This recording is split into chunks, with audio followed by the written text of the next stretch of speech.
नमस्कार, सत श्री अकाल, आदाब। मेरा नाम मनदीप पूनिया है और आज हम महेंद्रगढ़ हैं और दक्षिण हरियाणा का एक हिसाब से केंद्र आप कह सकते हैं महेंद्रगढ़ को। रेवाड़ी और गुड़गांव एक हिसाब से उनका अर्बनाइजेशन हुआ, लेकिन असली खांटी देहात महेंद्रगढ़ में है और महेंद्रगढ़ में ही असली दक्षिण हरियाणा के चटकारे भी मिलते हैं। महेंद्रगढ़ ज़िले में 4 विधानसभा सीटें हैं और चारों पे मुकाबले फंसे हुए हैं। हम शुरुआत हमारे जो आज बातचीत होगी वो यहाँ के वरिष्ठ पत्रकारों के साथ होगी। प्रदीप बोल्डिया जी हैं और प्रदीप शर्मा जी हैं, दोनों प्रदीप हैं। दोनों प्रदीपों के बीच में मैं मनदीप। तो हम शुरुआत करते हैं सर महेंद्रगढ़ सीट से। महेंद्रगढ़ पे रावदान सिंह कांग्रेस से चुनाव लड़ रहे हैं, जो भिवानी और महेंद्रगढ़ लोकसभा उससे भी उन्होंने इलेक्शन लड़ा। और अब की बार बीजेपी ने रामविलास शर्मा का टिकट काटा। बड़ा झटका था और एकदम से उसको जिस हिसाब से प्रचारा गया और जितना उसके ऊपर बातचीत हुई, मैंने भी उस पर ट्वीट लिखा। मैंने लिखा था कि जब साल 2014 में बीजेपी को हरियाणा में एक जीप की पार्टी कहा जाता था, उस समय उन्होंने टिकट बांटे ज़्यादातर और 47 सीटें आई, सरकार बनी और रामविलास शर्मा ही उस सारी चीज़ को लीड कर रहे थे और 7 लोकसभा की सीटें भी उस समय पे आई थी बीजेपी की। लेकिन साल 2024 ठीक 10 साल बाद वो खुद टिकट नहीं पा रहे। तो ये एक सिनेरियो, इस 10 साल में क्या ऐसा हुआ कि रामविलास को पीछे धकेला गया और जो भाजपा से जिनको टिकट मिला है कंवर सिंह यादव को, क्या वो चुनाव को मजबूती से लड़ पा रहे हैं? क्या लग रहा है महेंद्रगढ़ सीट के क्या समीकरण हैं? सबसे पहले तो मंदिर जी, आपका महेंद्रगढ़ की इस धरा के ऊपर स्वागत है। आपने जिस तरह से जिक्र किया कि रामविलास शर्मा को लेकर 2014 में जो भारतीय जनता पार्टी की सरकार बनी, उसके पीछे रामविलास शर्मा जी का एक बड़ा योगदान था। और मैं लगातार इस क्षेत्र में पत्रकारिता कर रहा हूँ, मैंने बड़े नज़दीक से उनको देखा है और वो लगातार इस क्षेत्र के अंदर काम करते रहे हैं। 2014 में वो प्रदेश अध्यक्ष थे और उनके नेतृत्व में ही चुनाव लड़ा गया। परंतु जिस तरह से जब प्रदेश की कमान की बात आई तो मनोहर लाल खट्टर को कुर्सी दे दी गई और उस समय रामविलास शर्मा को हैवीवेट एक मंत्री का दर्जा मिला और उनके पास लगभग 8 से 9 मंत्रालय थे। परंतु धीरे धीरे उनके मंत्रालय कम किए गए। इसके पीछे यही माना जा रहा है कि मनोहर लाल खट्टर से उनकी नहीं बन पाई और कुछ एक मुद्दों पर उनका टकराव रहा। और पहले के जो 5 साल थे उसमें भी महेंद्रगढ़ जो विधानसभा क्षेत्र है इसमें इतने काम नहीं हो पाए। और जो चीज़ें लोगों के अंदर एक तरह की ये चर्चा थी कि रामविलास शर्मा काम नहीं करवाना चाहते या जो भी था, लेकिन अब जब टिकट कटा है तो वो चीज़ें क्लियर होती जा रही हैं कि इसके पीछे भारतीय जनता पार्टी के जो हाईकमान है उनकी मंशा किस तरह की थी। और उसके बाद में जो 5 साल आए उसमें भी इस विधानसभा के अंदर कोई काम नहीं हो पाए। जिन योजनाओं का 2019 के अंदर शिलान्यास किया, जो IMT है, खुद मनोहर लाल खट्टर ने आकर उसका शिलान्यास किया, परंतु उस पे काम शुरू नहीं हो पाया, ज़मीन एक्वायर तक नहीं कर पाए। एक महेंद्रगढ़ में एक बस डिपो है, उसका भी उद्घाटन हो गया लेकिन उसमें भी काम शुरू नहीं हो पाया। तो कहीं न कहीं रामविलास शर्मा की मनोहर लाल खट्टर के साथ में जो बातचीत है वो नहीं बन पाई और उसी का जो नतीजा हम कह सकते हैं कि उन्हें टिकट से वंचित रखा गया। और जिस तरह से कंवर सिंह यादव को टिकट मिला, कंवर सिंह यादव भी लंबे समय से भारतीय जनता पार्टी से जुड़े हुए हैं, 2 बार जिला अध्यक्ष रहे और चेयरमैन कोऑपरेटिव बैंक के रहे हैं और लगातार वो प्रयासरत थे, गाँव के अंदर दौरे कर रहे थे। परंतु जिस अंदाज में रामविलास शर्मा जी का जो टिकट कटा है, उन्होंने नॉमिनेशन कर दिया और एक आश्वासन था कि आपकी टिकट लगभग फाइनल है, परंतु उनको टिकट नहीं दिया गया। इससे इस क्षेत्र के अंदर एक नाराज़गी हम कह सकते हैं कि चाहे भारतीय जनता पार्टी के कार्यकर्ता हों या दूसरे दलें को लोग हों, उनमें एक नाराज़गी है कि जिस रामविलास शर्मा ने पार्टी को खड़ा किया और जब प्रदेश के अंदर भारतीय जनता पार्टी की शुरुआत हुई तो वो सिर्फ वही एक विधायक होते थे, लगातार वो चुनाव जीतते रहे। परंतु इस बात की नाराज़गी है और उनके जो नज़दीकी कार्यकर्ता हैं वो आज भारतीय जनता पार्टी के बजाय रावदान सिंह के सपोर्ट में जुटे हुए हैं। तो इसका सबसे बड़ा जो खामियाजा है वो यहाँ पर यही भारतीय जनता पार्टी को उठाना पड़ेगा कि रामविलास शर्मा की अनदेखी हुई है। अच्छा प्रदीप जी, जो ये ब्राह्मण वध हुआ और इसमें एक हिसाब से मनोहर लाल खट्टर का नाम आया, सारा कुछ हुआ, क्या इसका असर है शहर में? शहर के लोग इसको समझ पा रहे हैं? हालांकि बहुत घटिया सी पॉलिटिकल लैंग्वेज है ब्राह्मण वध, लेकिन क्योंकि ये भाषा पहले इस्तेमाल की जाती रही है तो ब्राह्मण राजनीतिक वध आप इसको कह सकते हैं कि जो रामविलास शर्मा है पूरे हरियाणा में सबसे बड़े ब्राह्मण चेहरा रहे हैं और उनकी टिकट कटने के बाद ये जग जाहिर है कि हर विधानसभा पर इसका इफ़ेक्ट है। केवल महेंद्रगढ़ में नहीं पूरे हरियाणा में इसका इफ़ेक्ट है। मेरी 2-4 जगह बात भी हुई है, चाहे वो नांगल चौधरी हो या दादरी हो, भिवानी हो, और भी जगह मेरी बात हुई है, तो उनसे लग रहा है कि ब्राह्मण जो है काफ़ी नाराज़ लग रहा है इस बार, और इसका असर पूरे हरियाणा में देखने को मिल रहा है। क्योंकि रामविलास शर्मा जो है 1982 से राजनीति में सक्रिय थे, और 1987 में उन्होंने पहला अपना विधानसभा चुनाव जीता था, और उसके बाद लगातार वो जीतते आए हैं। और 2014 में आपने देखा होगा कि उनके नेतृत्व में हरियाणा में पहली बार भाजपा पूर्ण बहुमत की सरकार बनाई। लेकिन वो मुख्यमंत्री के सबसे प्रबल दावेदार भी माने जा रहे थे, लेकिन ऐन वक्त पर उनको तो 10 साल में ही चीज़ें गड़बड़ा हो गई, और जिसके नेतृत्व में सरकार बनी और जिन्होंने ज़्यादातर टिकटें बांटी वो ही टिकट से वंचित रह गए। क्या इस घटनाक्रम के कारण रावदान सिंह को एज मिली है, कांग्रेस को एज मिली है? बिल्कुल इसका तो फ़ायदा रावदान सिंह को निश्चित रूप से मिला है, क्योंकि जो ब्राह्मण वोट बैंक था वो कहीं ना कहीं नाराज़ दिख रहा है। और इस बार जो भाजपा का जो कोर वोटर है, ब्राह्मण, बनिया और राजपूत, वो कहीं ना कहीं खिसकता हुआ नज़र आ रहा है। जो वोट महेंद्रगढ़ में बिल्कुल जो वोट बीजेपी को 70% 80% जाता था, वो अब 50 पे रह गया है। तो इससे जाहिर है कि रामविलास का इफेक्ट पूरे महेंद्रगढ़ विधानसभा क्षेत्र पर आपको देखने को मिलेगा।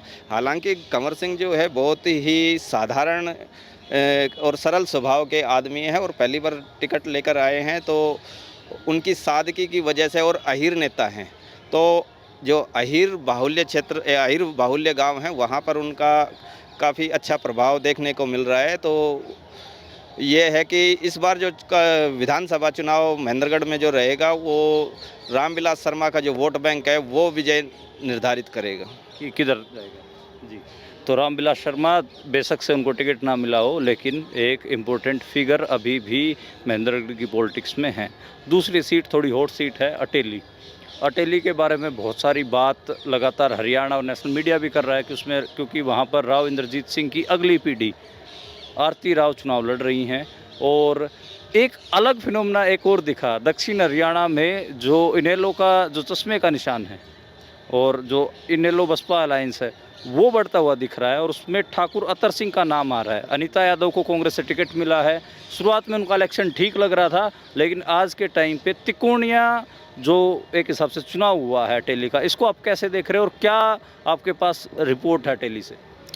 देखिए, जो अटेली विधानसभा क्षेत्र है ये दक्षिणी हरियाणा की आज कहेंगे कि पूरे हरियाणा की सबसे हॉट सीट है, क्योंकि यहाँ पर कदावर नेता राव इंद्रजीत की बेटी चुनाव लड़ रही हैं, और लोकसभा चुनाव के बाद में भी और पहले भी ये एक अंदाज़ा हो गया था कि शायद राव इंद्रजीत यहाँ से अपनी बेटी को उतारेंगे।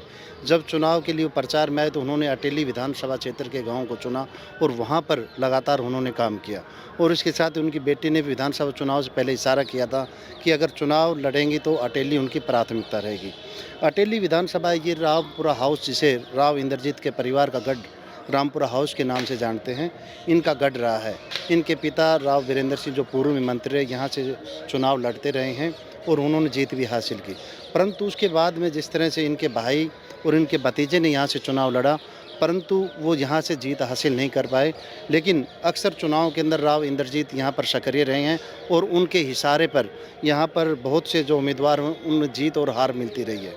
इस बार जिस तरह से भारतीय जनता पार्टी से आरती राव यहाँ पर आई है, तो सबसे ज़्यादा जो बड़ा खतरा है वो भारतीय जनता पार्टी को यहाँ पर जो भीतरघात का जो खतरा हम कह सकते हैं, क्योंकि यहाँ से संतोष यादव टिकट की प्रबल दावेदार थी, और पार्टी के वरिष्ठ नेता हैं, पूर्व में डिप्टी स्पीकर रही, उन्होंने निर्दलीय फार्म अप्लाई कर दिया, परंतु मुख्यमंत्री के हस्तक्षेप के बाद में उन्होंने अपना फॉर्म तो विड्रॉल कर लिया। परंतु आज जिस तरह की चर्चा है कि शायद आज या कल में संतोष यादव खुद प्रचार में जुटेंगी, और वो प्रचार में अनीता यादव के समर्थन में आती हुई बताई जा रही हैं, क्योंकि उनके जो समर्थक हैं बहुत वो अनीता यादव की सपोर्ट में हैं। इसके साथ ही बहुत से जो बीजेपी के जो कोर वोटर या पदाधिकारी कह सकते हैं, वो भी इस टिकट से नाराज़ हैं, और ये एक सबसे मेन चीज़ है। और जिस तरह से आपने कहा कि इनेलो पार्टी का यहाँ पर कह सकते हैं कि इनेलो का नहीं, ये ठाकुर अतरलाल की मेहनत है, जो लगातार पिछले 10 साल से गांव-गांव और जनता के बीच में है और काम कर रहे हैं। उनकी कड़ी मेहनत है, उनका एक मैनेजमेंट है और जिसको लेकर लोगों में एक उत्साह है। और ये भी एक यहाँ पर मुद्दा उठा कि लोकल और बाहरी को लेकर, क्योंकि आरती राव पर भी ये आरोप लगा रहे हैं कि वो बाहरी क्षेत्र से आती हैं, अनीता यादव पर भी ये आरोप है, तो उसका फ़ायदा अतरलाल को मिल रहा है। लेकिन जिस तरह से जो चुनाव आगे बढ़ रहा है, अनीता यादव ने चुनाव को त्रिकोणीय तो बनाया, लेकिन नहीं लग रहा कि अनीता यादव के लिए अभी तक कांग्रेस पार्टी की तरफ से कोई बड़ी रैली नहीं की गई, ना ही कोई बड़े नेता का यहाँ पर दौरा हुआ। तो कहीं ना कहीं अनीता यादव का चुनाव लग रहा है कि थोड़ा पिछड़ रहा है। तो अभी तक फ़िलहाल जो सिचुएशन है उसमें यही है कि आरती राव और ठाकुर अतरलाल के बीच में वहाँ पर मुकाबला होने जा रहा है। अच्छा, एक चीज़ ये भी निकल के आ रही है अटेली से कि अटेली से अगर राव नरेंद्र को टिकट मिलती कांग्रेस की तो शायद चुनाव कुछ और होता। देखिए, बिल्कुल आपने कहा, क्योंकि राव नरेंद्र वहाँ पर लगातार चुनाव लड़ते रहे हैं, जीतते रहे हैं। परंतु एक चीज़ लोगों में एक ये भी चर्चा है कि राव इंद्रजीत यहाँ पर चुनाव बेटी को लड़ा रहे हैं, तो कहीं ना कहीं लास्ट में जाके जो यादव कम्युनिटी है उसमें एक मैसेज आएगा कि वो इस क्षेत्र के बड़े नेता हैं यादव समाज के, तो उनको इस तरह से हराना हो सकता है कि इस तरह के मैसेज की भी लोगों में चर्चा है। तो राव नरेंद्र यहाँ पर आते तो हो सकता है कि समीकरण कुछ और होते। जी, अगली सीट है नारनौल और नारनौल को लेकर भी बहुत सारी बातचीत। शुरुआत में लग रहा था कि बीजेपी की टॉप 10 सेफ सीटों में से एक है, लेकिन आज के समय पे मामला फंस गया है। अटेली से टिकट की कटी राव नरेंद्र की और उनको शिफ्ट कर दिया गया नारनौल, और नारनौल से जो एडीए साहब हैं उनका भी, ओम प्रकाश यादव पूर्व मंत्री, उनका भी ठीक ठाक चल रहा है इलेक्शन। क्या समीकरण आप देख रहे हैं? और वहाँ पर ये कह रहे हैं कि जिस दिन एक हिसाब से एक रोड शो और हुआ हमारे मुख्यमंत्री साहब का और वो इलेक्शन पलट जाएगा, ऐसा कुछ है?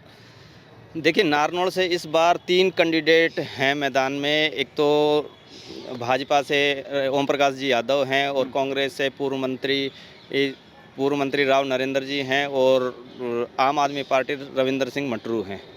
तो आपको मैं बता दूं कि इस बार जो भाजपा की टिकट की दावेदारी सैनी समाज से भी रखी गई थी और सैनी समाज में टिकट न देकर के जो एज इट इज़ बीजेपी ने वो टिकट ओम प्रकाश यादव को ही रख दी। और राव नरेंद्र पहले भी यहाँ से चुनाव जीत चुके हैं और यहाँ पर 2 ही जो नारनौल विधानसभा में डोमिनेंट कास्ट है, एक तो अहिर और दूसरी सैनी। तो अगर हम देख रहे हैं कि जो अहिर वोट बैंक है वो डिवाइड होता नज़र आ रहा है कि राव नरेंद्र में और ओम प्रकाश यादव में। जो अपने सैनी समाज है वो कहीं ना कहीं थोड़ा सा, जब सीट उनकी कटी थी, टिकट कटी थी, तो कहीं ना कहीं रुष्ट था। लेकिन उसके बाद उन नेताओं को मना लिया गया, चाहे वो कमलेश सैनी है, भारती सैनी है। भारती सैनी ने अपना नामांकन भी वापस ले लिया था और अब बताया जा रहा है कि नायब सिंह सैनी की जो रैली होगी उससे भी काफ़ी प्रभाव, नायब सिंह सैनी की कुछ दिन पहले रैली थी उसका भी काफ़ी प्रभाव देखने को मिल रहा है।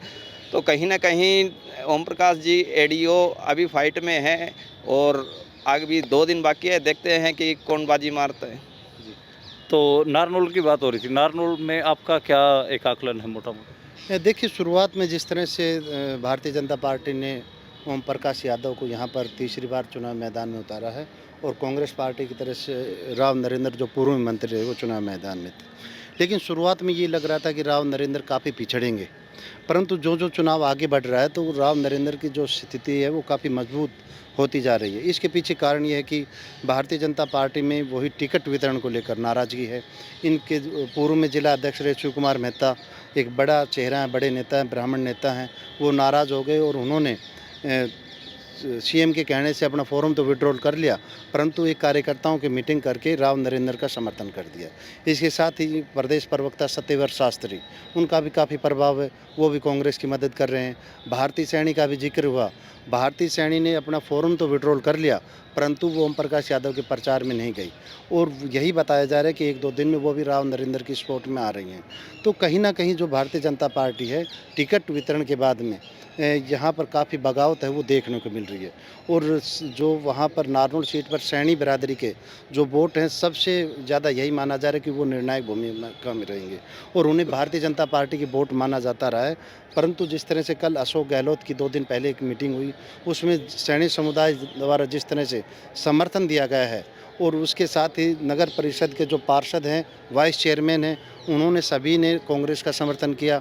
तो इससे राव नरेंद्र की जो स्थिति वो काफ़ी मजबूत बन गई है और यही माना जा रहा है कि वहाँ पर जो कांटे की टक्कर है और वहाँ पर राव नरेंद्र और उनके बीच में कड़ा मुकाबला है और वहाँ पर भारतीय जनता पार्टी की राहें आसान नहीं हैं। अच्छा, नांगल चौधरी के बारे में जब भी बात होती है तो राव अभय सिंह की बात होती है कि अभय सिंह यादव एक हिसाब से राव इंद्रजीत के मुकाबले में खड़े करने का कई बार बीजेपी कोशिश भी करती है और थोड़ा अफसरशाही भी उनमें से अभी निकली नहीं है।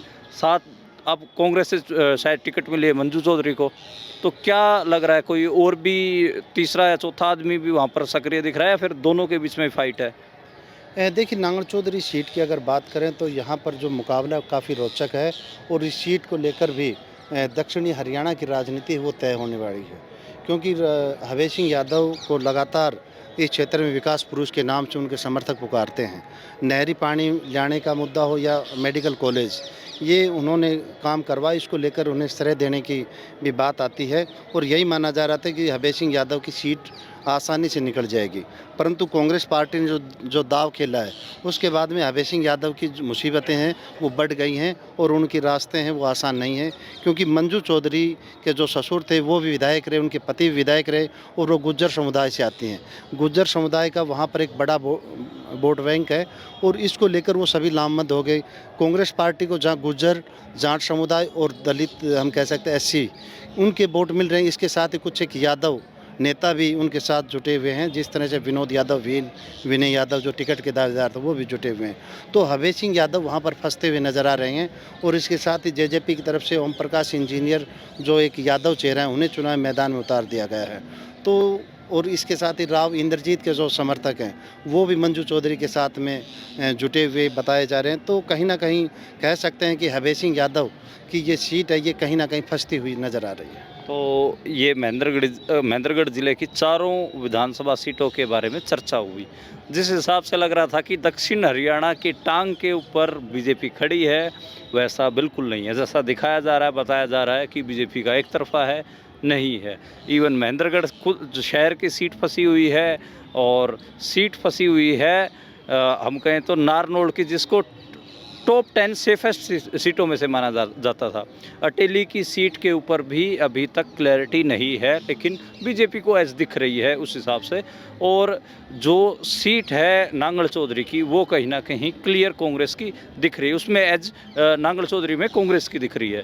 तो आप दोनों की बातचीत से मैं अगर इसको ऐसे कंक्लूड करूं कि अटेली पे एज है बीजेपी को और जो महेंद्रगढ़ है और जो सीट है इसकी नारनौल की वो फंसी हुई है और नांगल चौधरी पे कांग्रेस की एज है, ऐसा कंक्लूड करके चले। कोई और आपका आप देना चाहेंगे?